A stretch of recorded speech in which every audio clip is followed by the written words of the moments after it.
Friday, October 16th marked a special day in the community of Park Hill.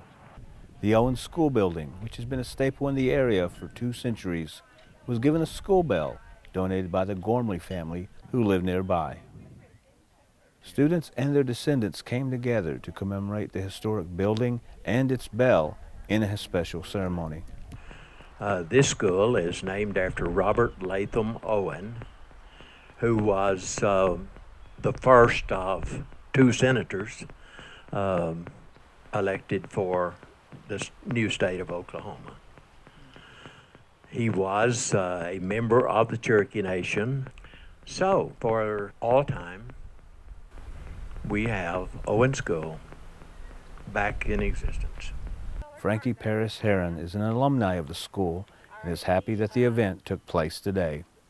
We were here because the Gormley family wanted to dedicate the bell to teachers and educators and children.